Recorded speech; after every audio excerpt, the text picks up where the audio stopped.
അസ്സലാമു അലൈക്കും. റസിയാസ് ഫിഷ് പാർലറിലേക്ക് എല്ലാവർക്കും സ്വാഗതം. ഞാൻ ഇന്നൊരു പുതിയ റെസിപ്പി ആയിട്ടാണ് വന്നിരിക്കുന്നത്. മധുരക്കിഴങ്ങ് കൊണ്ട് എങ്ങനെ ഒരു റെസിപ്പി ഉണ്ടാക്കാം.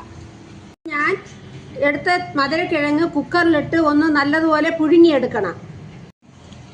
2 പിസിലായപ്പോൾ നമ്മുടെ മധുരക്കിഴങ്ങ് റെഡി ആയിട്ടുണ്ട്. ഇത് നമുക്കൊരു പാത്രത്തിലോട്ട് മാറ്റാം. തൊലി കളഞ്ഞെടുക്കണം. കഷ്ണങ്ങളാക്കി മിക്സിയുടെ ജാറിലോട്ട് ഇട്ട് കൊടുക്കണം.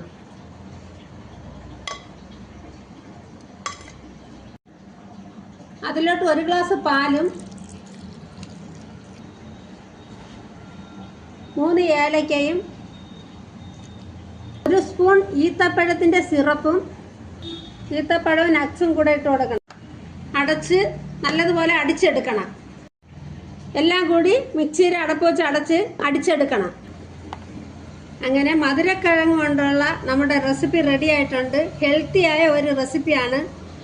നല്ല ടേസ്റ്റുമാണ്, ഹെൽത്തിയാണ്. കുട്ടികൾക്ക് എല്ലാവർക്കും നല്ലതുപോലെ കൊടുക്കാൻ പറ്റിയ ഒരു ഹെൽത്തിയായ ഫുഡാണ്. എന്നിട്ട് നമുക്ക് ആവശ്യമുള്ള നട്ട്സ് ഇട്ട് കൊടുക്കാം.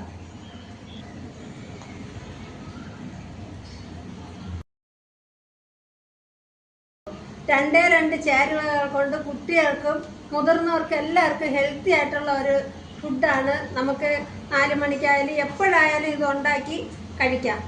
നല്ല ടേസ്റ്റാണ്. ഇഷ്ടപ്പെട്ടുവെങ്കിൽ ലൈക്ക് ചെയ്ത് സബ്സ്ക്രൈബ് ചെയ്ത് എന്നെ സപ്പോർട്ട് ചെയ്യണം.